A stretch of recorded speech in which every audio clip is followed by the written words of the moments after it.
Disgraced Prince Andrew was forced to remain out of sight at the Garter Day procession after his reputation was severely tarnished by his involvement in a civil sexual assault case.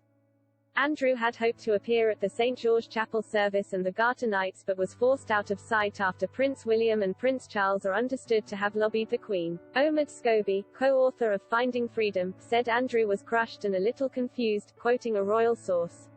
Writing for Yahoo, he said, Andrew, says a source, was crushed, and a little confused. I'm told that earlier in the week, the Duke was under the impression that the blessing had been given for him to join his family members in the ceremony. What titles Prince Andrew lost, and what HES demanded back the Duke of York was sensationally stripped of several royal patronages and military affiliations with the Queen's approval and agreement back in January, but Andrew is thought to seek a return to royal life and has petitioned the Queen to have several titles returned to him.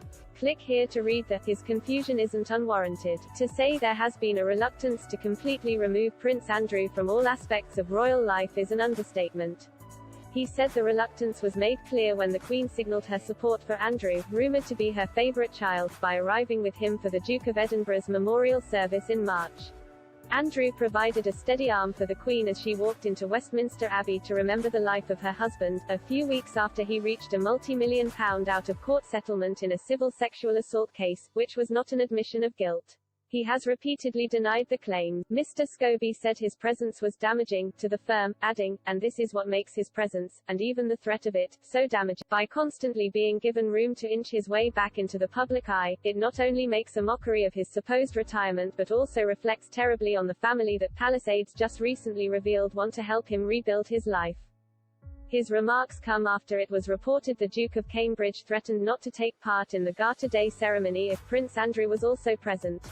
The decision exposed the internal struggle between senior members of the royal family and the Duke's reported desire to be reinstated as a working royal. A senior insider told the Evening Standard, the Duke of Cambridge was adamant. If York insisted on taking part publicly, he would win. As the Prince of Wales, Duke of Cambridge and other senior royals processed through the grounds of Windsor Castle for a church service commemorating the Order of the Garter on Monday, Andrew stayed behind closed doors. Royal expert Russell Myers has since claimed the public is sick and tired of Andrew's behaviour. Speaking to Australia's Today Show, Mr. Myers said, he has been banned in the first place. This is the second or third time we're talking about this. We had him walking his mother up the aisle at Westminster Abbey for Prince Philip's memorial. Now we're talking about this. How many more times is he going to put himself front and centre? It's causing an almighty row both inside and outside the palace because people are a bit sick and tired of it. People just want him to fade into the back.